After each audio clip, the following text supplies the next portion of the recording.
Hello everyone, welcome to Perfect TastingBOX.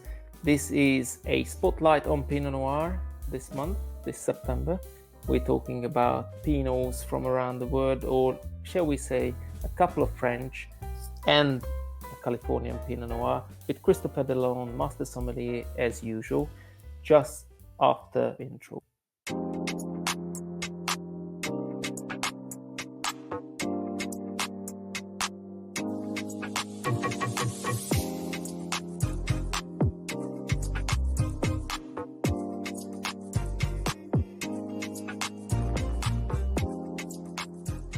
Hello, welcome, Chris.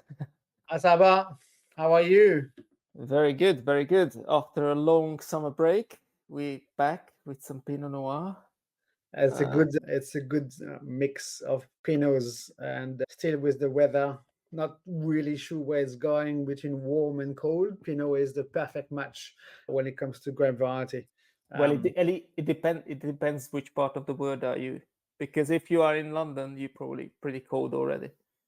Yeah, that's why a good Pinot Noir with a bit of guts and a bit of power, like the Cuvaison that we're going to talk about, with a nice ripeness to it, or you can eventually discuss a beautiful forward quality-driven vintage of 2022 in Burgundy with a bit of oak and a bit of texture. And still, if you just a little enough sunshine in your garden, wherever you are in the UK, you can still enjoy a nice Sancerre Rouge with a barbecue. Yeah, exactly. Why not? So, the versatility of Pinot Noir is showing very well tonight. We are going to talk about this. And to establish on Pinot Noir, this is the name given through that, obviously France and some of our other countries like Australia, New Zealand, the US, obviously, and so on and so forth. But has a plethora of different names, such as Spätburgunder in Germany, Blauburgunder in your side of the world, or in Austria. It's more like Austria, I would say. Roulanske Modire, Yeah. Tortaillot, Okay. Savagnin Noir, and Mouillon Noir. Oh, wow. Okay. Yeah.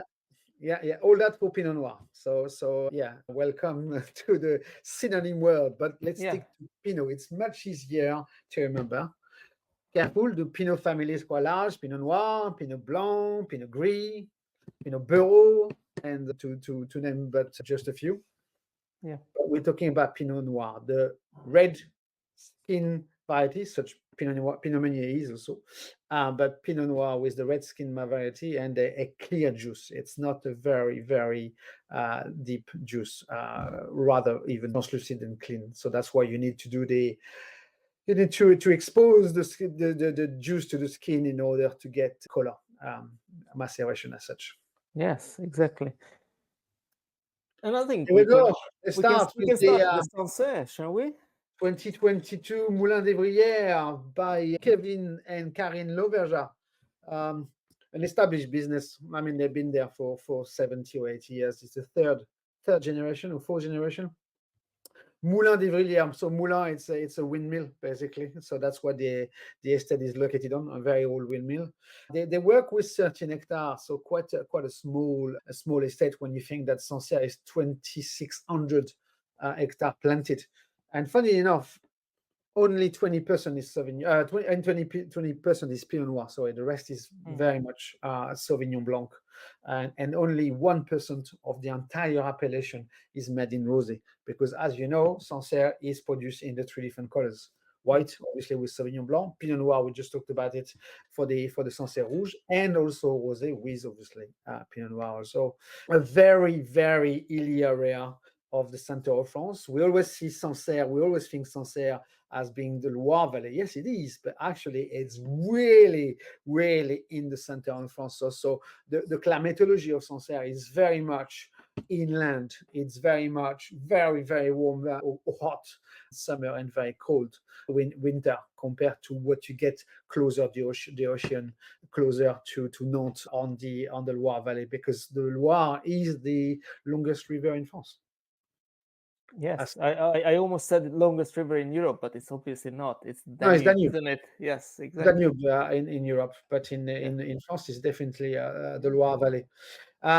Classic winemaking, those people, they know what they're doing. They press gently, they don't extract too much. Only in old oak is huge. So it's basically just making a fresh, forward, easy accessible. And we have the luck of the 2022 vintage being on the label here, where you get exactly quality, balance, forward food, beautiful ripeness, but that's sort of easy, bright. It's just it's one of those wine that has so much accessibility right now, but you also know that you could sit on that for a few years without that and still have beautiful wine on the other side in a couple of years. Yeah, it's even on the nose, it's already very elegant. If you can say about a Pinot Noir, a little bit of earthiness, but not too much. Just nicely balanced. It's a light rubico. There's a light concentration in it. You can still see your finger through that. So as I said, it's not really that extracted, which is good. You really kind of respect the fruit. It has a medium viscosity in my glass wall. So it's not, I mean, I think it's 12.5 alcohol. On the label, it says 13. But yeah, potentially 13 because of the quality and the ripeness of the vintage. But yeah, straight away the wine is open. It's bright. It's what strikes me straight away is the floral character. It's that sort of enticing, floral, juicy, kind of straight. It's talking to you. It's even singing to you, such as drink me. Red berries, wild fruits, a bit of spices. The note is super fresh, super fresh. It's Toth. It's fragrant. It's fragrant. It's really really enticing with a touch of mineral. It has a sort of juicy aspect, even though juicy is more on the palate than on the nose, but it's that sort of kind of forward, easygoing kind of what you see is what you get. Yeah, exactly. I think this is definitely something to chill down a little bit, but as we all know, that your flat Come to that on the conclusion with the food and wine matching, because it's one of those wines. I mean, Pinot in general, see both sides of the world. You can serve them warmer or a bit cooler according to where they come from, according of their body, their alcohol level, and so on and so forth. Even though you would argue that a Pinot at 15% of alcohol is not what you want to drink. You want to drink a Pinot that range between 12.5 and let's say 13.5, 14. Yeah. Albeit, the climate exchange really pushed those ones up.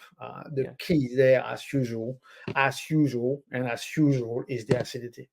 As long as you got that freshness, natural freshness without acidification, the ones are drinkable. As soon as this acidity drop and you got that extra richness, potentially even a bit of residual sugar because it's just over ripened, then that's when you lose the quality of the wine in general. Whomever, whatever, wherever you come from, you missed the window of harvest as such. But again, as I tested the ones now, again, it's super forward, beautiful acidity, beautiful texture. It's very, very, very tender, beautiful density. You still have some fruit, you still have a lot of berries, a bit of spices, but that texture, those beautiful soft tannins, great acidity, great drive. It's one of those things. Is you start the bottle, you will kill it. It's not a question. It's not a question. I usually call these types of Pinots quite crunchy because of that crunchy fruit, that crunchy, It's a good word. sour cherry type of wine, which I really enjoy actually. And again, regardless whether it's summer, whether it's autumn, I think it works fine. Yeah, when during the winter, if you want something fresh and sort of floral, soft and gentle, and again, that can work with a plethora of different food. Work with spices, work with fish, work with white meat, work with dense and strong flavors, work with lighter. To me, this and a simple pizza on the Monday night when you're exhausted and you work too much. Fantastic. Pasta bolognese, for example, with this, perfect. And again, whilst you're cooking your pasta, you put that in the fridge. Yeah. And when it's finished, you get it out, just slightly chilled, just to get exactly more cracking fruit, and then the rest is history. Yeah. And the bottom is definitely history. Exactly. I can imagine this with like an easy, chicken fillet, like really nicely on a pan, and just drinking this with a bit of Yeah, salad. Like, tomato. I mean, you can imagine tomato sauce to work with the yeah, flavor profile, but you can work, with something a bit more green, maybe pesto, as long as it's not too harsh and yeah, not too powerful on the garlic, obviously. But charcuterie as an aperitif over lunch with friends, you drink that again. It's not.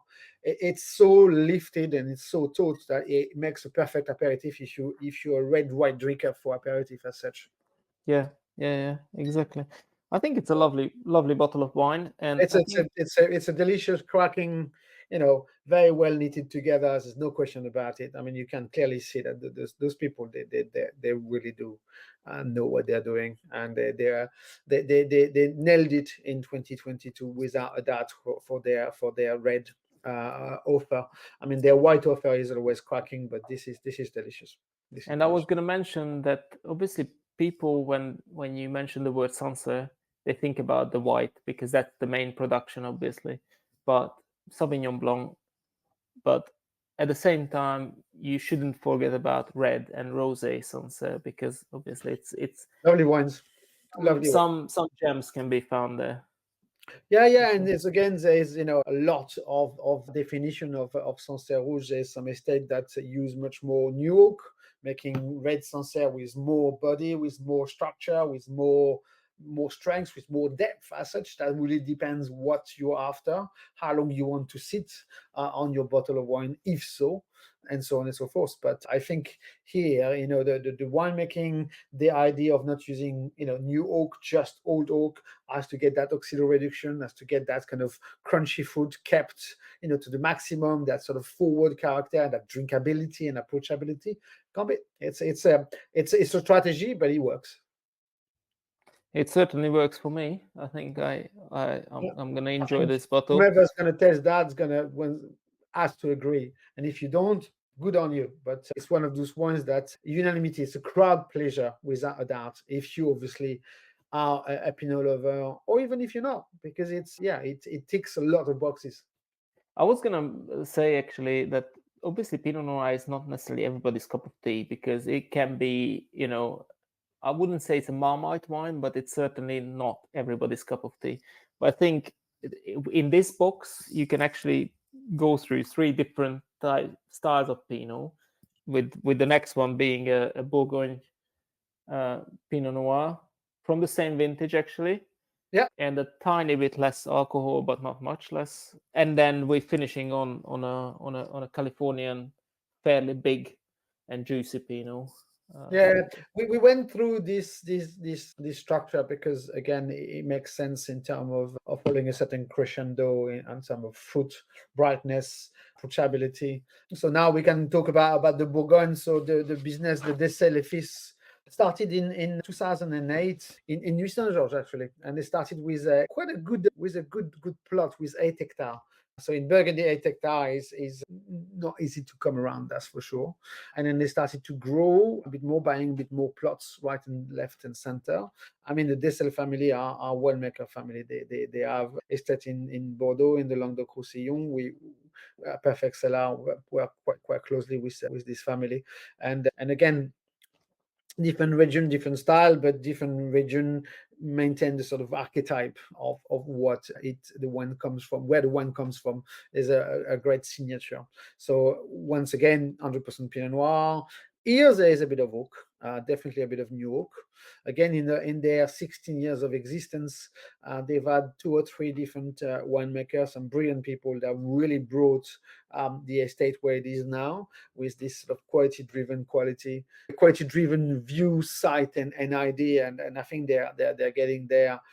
Albeit the pricing, I mean, it's a conversation not to have, but Burgundy is nowadays getting, yeah, where nobody wants to see it going, which is to the wall, given the price tags. I mean, anyway, it's a big shame. We all love Burgundy, or I'm definitely a lover of that region for its characteristic, its complexity. But yeah, it's getting to the point where you can't really drink Burgundy anymore. You can't really buy it, but coming back to 22 vintages, it's not just a greedy part of, it's not really just a greedy winemaker and estates decision as to get the wines that expensive. It's also because, unfortunately, Mother Nature hasn't been very generous and very nice with Burgundy since arguably 1999. So that's been basically 25 years where nature has been actually quite naughty, if I use a gentle word, with frost, with hail, with, you name it, with lots of water, with bad weather, with mildew, with, I mean, you name it basically. And what happened is that on certain vintage, especially with late frost, we saw the production of Burgundy, especially on the white Burgundy, being halved, sometimes even more on some vineyards. I mean, I don't know if you follow the news lately, but for example, well, again, arguably Chablis being part of Burgundy because of its grape variety Chardonnay. In 3 months ago, they had a massive hail attack where basically 40% of the vineyard has been damaged to the point where it could be damaged for over 2 years, because the vine is like a human, basically. It browses and it takes a while to actually recover. So some winemaker was saying that potentially it's been so damaged that it's going to take 2 cycles to recover from this storm. Yeah, that's Burgundy. That's winemaking. That's nature, arguably, but it is what Burgundy really has been suffered from. And it's true that obviously, you've got some incompressible cost and you have to find a way to survive. Anyway, Burgundy and its plethora and mosaic of different vineyards. So the Bourgogne is basically the bottom, you can imagine, of the pyramid. So Bourgogne are generic, basically village, Premier Cru villages, and then Grand Cru villages. So that's basically in terms of quantities and quality, to an extent. So Bourgogne, the advantage of Bourgogne is basically it can form different sites that are originally Bourgogne, or you can declassify. You can have a vineyard that is even a Premier Cru that you're thinking it's not Premier Cru level, so you can put it on a village level, and even though arguably you could also degrade it to just a Bourgogne. So, even though for you it's not the greatest Premier Cru ever, they will boost the quality of your generic Bourgogne quite immensely, for sure. And that's what feels like in this 22. Even though you would assume that in a vintage like 22, every single plot was really up to scratch and to be labeled where it comes from, because obviously the quality of the vintage in terms of what the wine has been produced in terms of again, ripeness, balance, freshness, inner quality, and a really exquisite vintage. But more importantly, on the last point I brought up, is also a fantastic vintage of quantity. Finally, the cellars were full. Finally, people see a great in quantity and quality vintages, so everybody can breathe a little bit. 2023, it's a bit different. In 2024, we shall see in a couple of weeks. Yeah, that's a lot of people waiting for that 2024 vintage. Yeah, and I think the wine trade needs it a little bit as well. Certainly Burgundy does need it. So. Anyway. No one does it. The world doesn't need, the economic doesn't need another crisis of a vintage in order for us to be able to buy wine and drink it. Yes. You just mentioned buying wine and drinking it. Obviously, these are, when we're talking about Bourgogne, as you explained, this is sort of the basic, if you can call it basic, because it's obviously it tastes really good, but it's the basic level of Burgundy red. I mean, if you look at the general Burgundy, is 25,000 hectares roughly planted, and again, roughly 50% Chard, 50% Pinot Noir, which, if you go back in history, used to be the opposite. It used to be more Pinots than Chard, but we're not going to go into that. But out of this 25,000 hectares, I mean, again, if you think about the pyramid, Burgundy, generic Burgundy, Haute Côte de Beaune, and so on and so forth, represent probably about 60%. Yeah. And then everything else is just minute and minute and minute and minute. So you imagine the quantities of Grand Cru just produced. We're talking about 5%, 6% of the total production. Yeah. And I was gonna say, because this is you can call it the bottom end, but it's obviously not the bottom end. in But it terms of could be that will quality? depend, just like everything, there's you can produce a very simple wine, but again, if you look after the vine, the soil, if you look after your winemaking, it can be, yes, seen as generic, but still, punch over its own weight, if I may say. But would you keep this wine for a few years? It's a good question. I think I would keep that for a couple. Yeah, not much more than a couple of years, but yes, Yes. you could sit on that for a couple of years without doubt. I mean, Yeah. the beauty of wines, as we talk about quite often, is that you buy six, and then you drink one every month or 2 months, and you see the evolution. Mm. And if you're very happy, you buy it now, and then you drink it at Christmas. The 6 bottles in one go, and everybody's happy. So this is a complete board game, because it's definitely much more ruby red. It's deeper. The core is deeper. There's a bit more extraction here. It's the grape variety Pinot Noir, but obviously the grape variety Pinot Noir has a lot of different clonal selection. So again, we're not going to dig too much. I think we should do a video on clone versus non-clone, as such, what we call the massal selection versus a clonal selection. If I start, then it's we're going to be here in tomorrow morning. So I guess this is coming from that. Even though same vintage, same variety, obviously different soil to some extent, but it's more to do with the clonal selection, and potentially a bit more in terms of what the extraction is at the cold soaking. Potentially a bit more extraction, a bit higher temperature, as to get that maceration going. So a different approach, different vision, different finished product as well in terms of expression. Even though in terms of flavor profile, we will find a lot of the same character, with the red berries, the white berries, the peony. You can get strawberries, candied berries, and so on and so forth. But also in terms of pure concentration and in pure viscosity, it's relatively similar to the Yep. Sancerre. It's medium to medium plus. I would even say medium viscosity in my glass, so it doesn't really stick that much on the wall. Between 12.5% and 13% of alcohol, it's very, very similar. You wouldn't really see the difference. Potentially more on the nose, and more about that sort of, exactly, the sort of frame, the concentration, as I was saying earlier on. You get that nose that is a bit more punchy. It's more in your face. You get the red berries, but you said you get also a bit more of the blackberries. Straight away you get more sense of oak, of aging. You got the A bit brown more spices sweetness coming through as well. of cloves. Exactly. Yeah. You still have that kind of floral character. It's a very gentle, well measured winemaking, but you get more sort of, it's a deeper style. It has a bit more frame in Exactly. terms of its general structure, even though still a Pinot. But again, when we talked about the Cuvaison, we're going another level of extraction and structure, due to location. It's very much a sort of a sense of place, even though arguably between Sancerre and Nuit Saint-Georges, there is probably, 3 hours drive.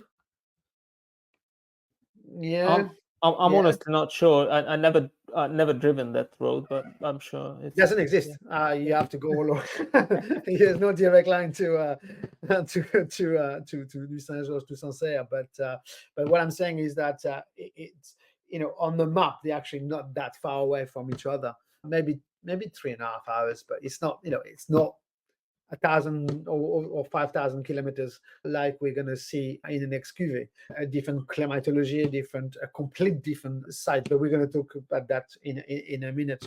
So beautiful fruit, be more ripened, be more worked as such. I believe there is a little bit of whole bunch, which is basically that when you do your winemaking, instead of taking everything off and just working with the berries, you work with a little bit of the stem, the green part as such, as long as it's ripened, just to add a bit more punch, but also in essence it will also bring a bit more freshness. Again, that's what making things that I'm not going to go too much into details, because it can be quite complex and rather annoying, to be honest with you. But I like that nose. I like the concentration. I like the sense of place. I like the sort of the Burgundian sort of candied fruit, bonbon anglais, as we call it. That's really strong. It's almost like it comes from literally just a few degrees extra Celsius warmer, and it gives that extra tiny bit of ripeness to it from the Yeah, nose. it's arguably you could almost think that there's a touch of jammed, just slightly, just a touch of jams and of strawberries and a bit more kind of red currant. It's quite layered again, it's very vocal. It doesn't sing, but it has a lot to say, if I may use that expression. And it's very much, it's quite as I said, it was concentrated. It's very kind of all packed in a very small pace. It's good. It's good. Beautiful nose. Yeah, it's really beautiful nose. Albeit, the concentration and the oak. Some people might be more sensitive to the oak aging as such, but I find it adds a little bit more sort of Seriousness? elegance, finesse, exactly, elegance, finesse, and Yeah. almost an aristocratic touch, if I may use that expression once Yeah. more. Yeah. It's I'd say it's two different wine in terms of when I would drink it occasion wise. I think the first one is a light and easy style, and then this is a little bit more elegant, bit more grown up.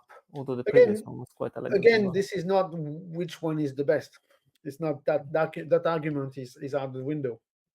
They are just two different characters. They are two different people. They are two different style. They are Yeah, two different expression, even though they are from the same variety, which is the beauty of that grape variety and this yeah, capacity to offer a plethora of different not flavors, but at least style, because you can play it according to, again, your climatology, your location, your vintage, your style, and so on and so forth. yeah. But I'm just beautiful palette.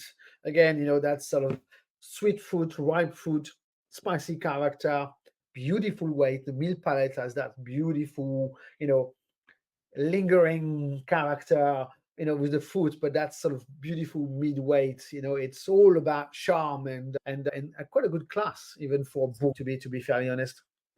and what would be the food suggestion here, which is not necessarily the same as Well, I think it's Sancerre. because it's a bit more serious. Let's face it. Yeah, Again, even in terms of that structure and that oak structure.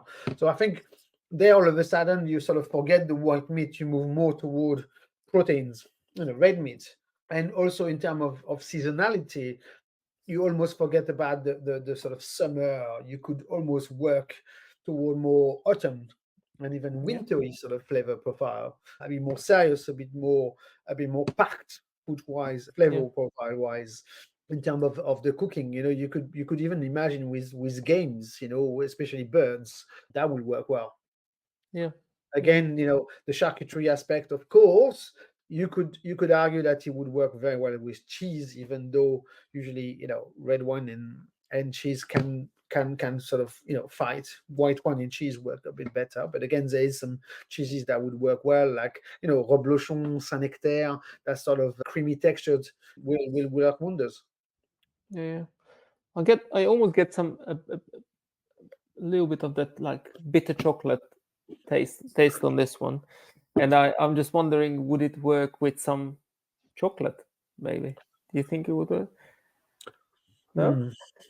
I don't know. I don't eat chocolate, so no, no. Okay, fair enough. I mean, why not? I mean, you could do like a chocolate sauce.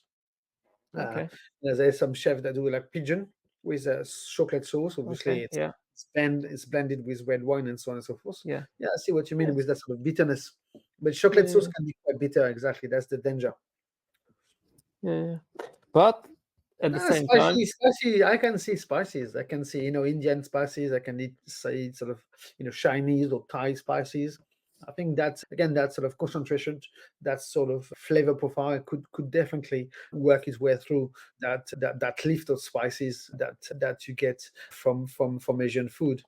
in that sense, I'm just wondering, shall we move on to the next one, because that's a really nice sort of arch into the next wine, because we were talking about chocolatey notes and riper fruit, and here we are in California in Carneros, Napa Valley, and that's again another layer on the But Bourgogne, if you it's can say it. you know that beautiful expression of location, location, location. And I mean, Napa Valley and Pinot Noir have never worked.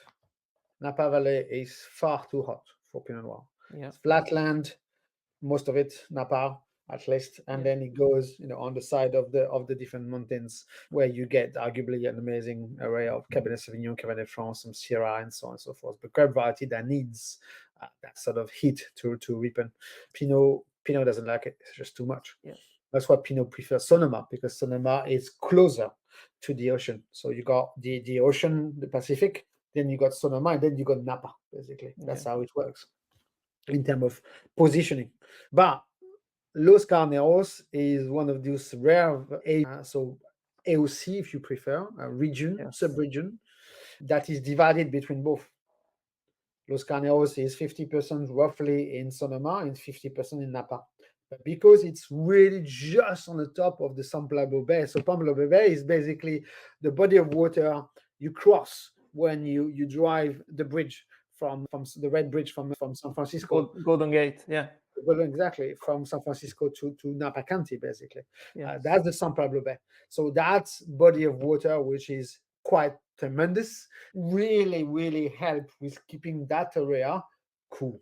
And yeah, again, you've got that massive diurnal.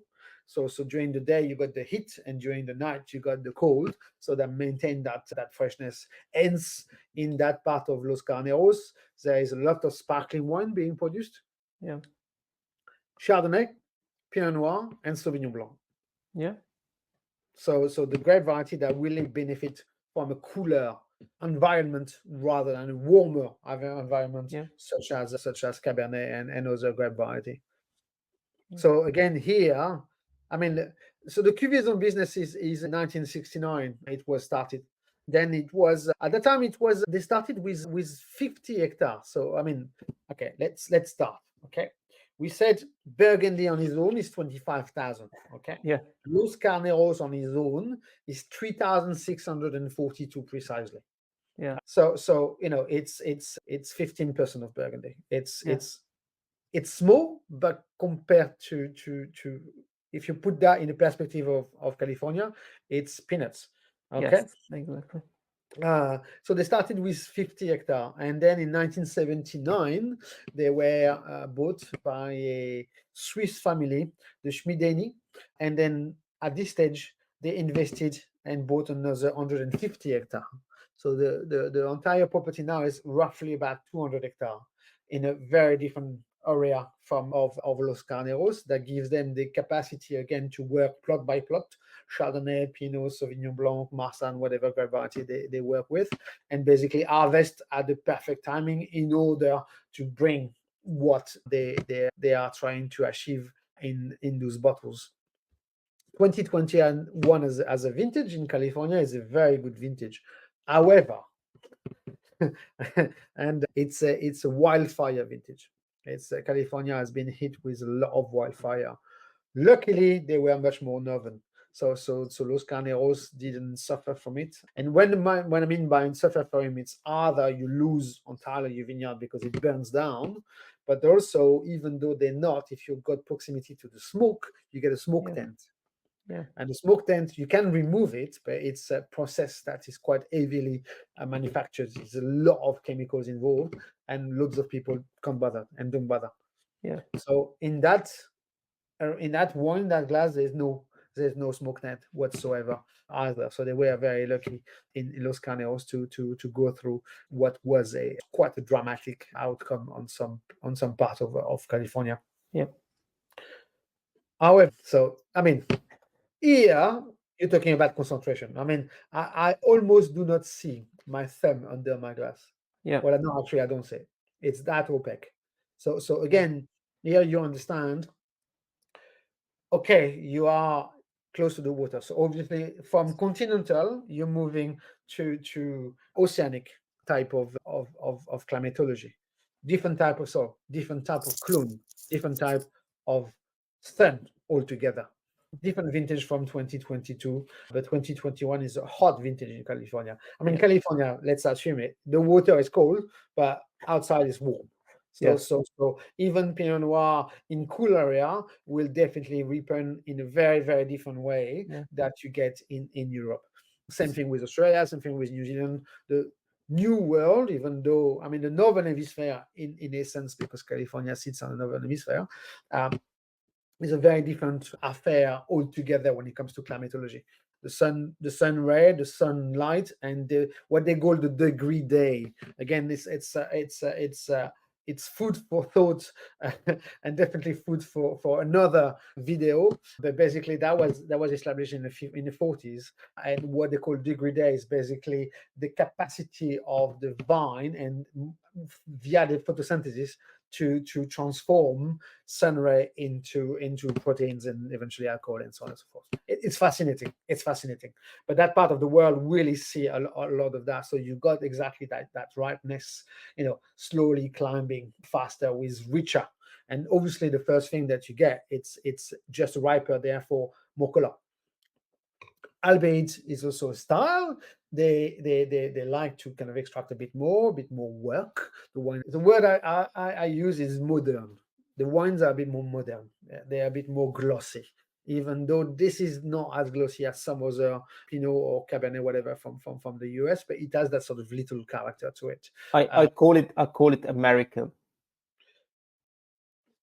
And I don't want to, use it in a negative way, but it is a style there which works really well with the consumers. It's a bit more expressive. It's a bit more exuberant to stay in tune with wine vocabulary. I would say.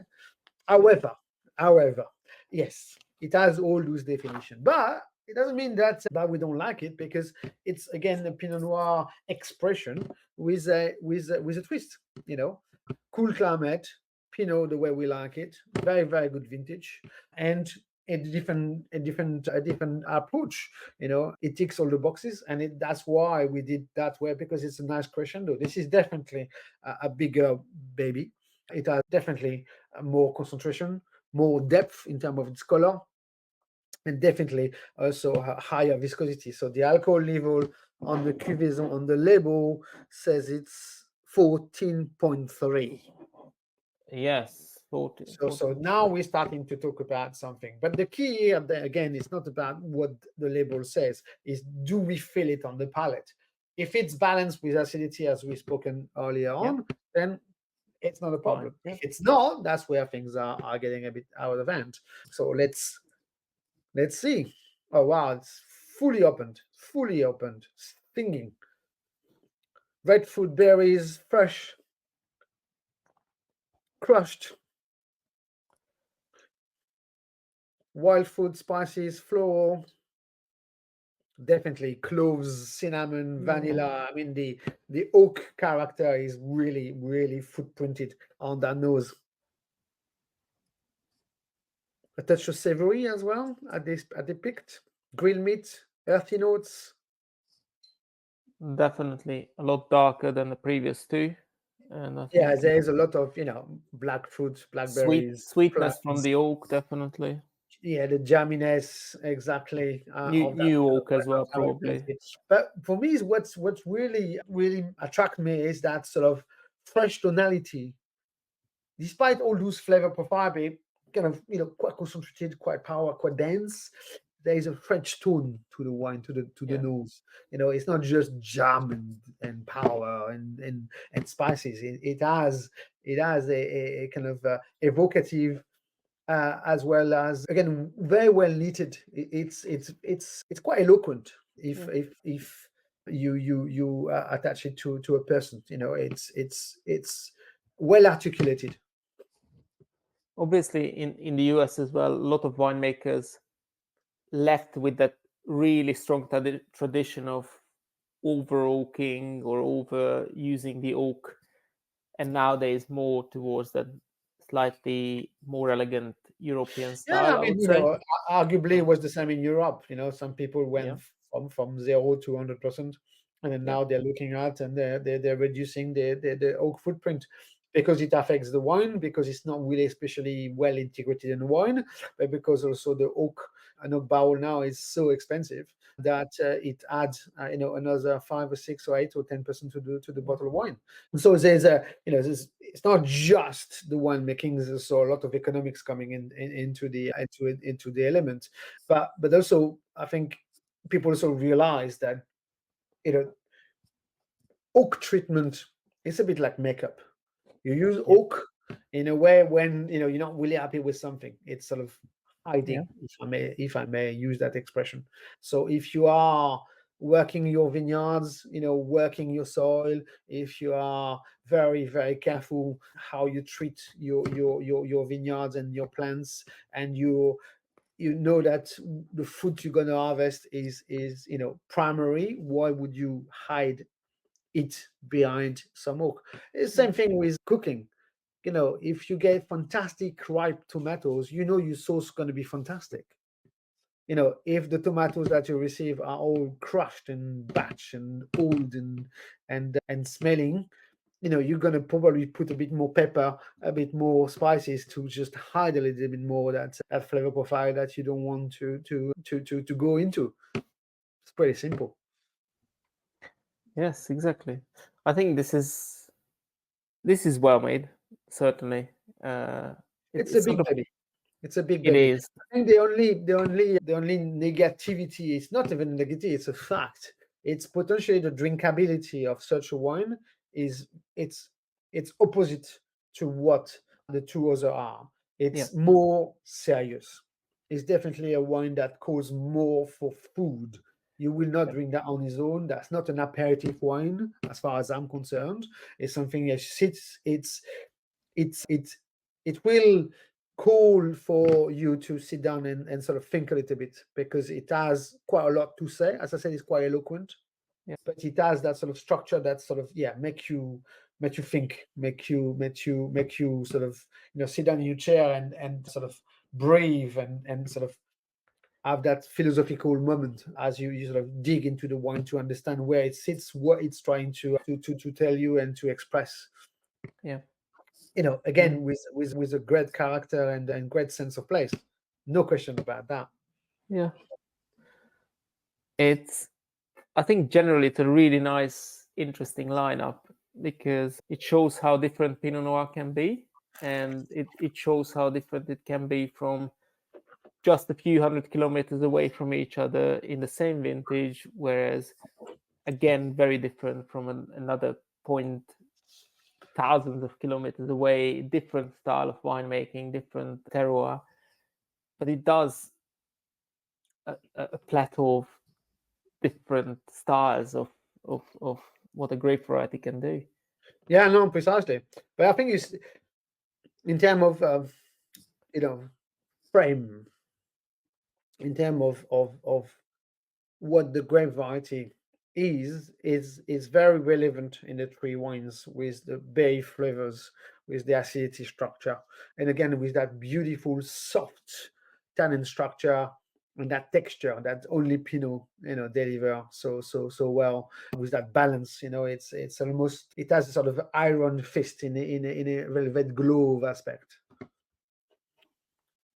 I think in a very funny way, I was afraid of this box when it came, and they said like, okay, here's the box.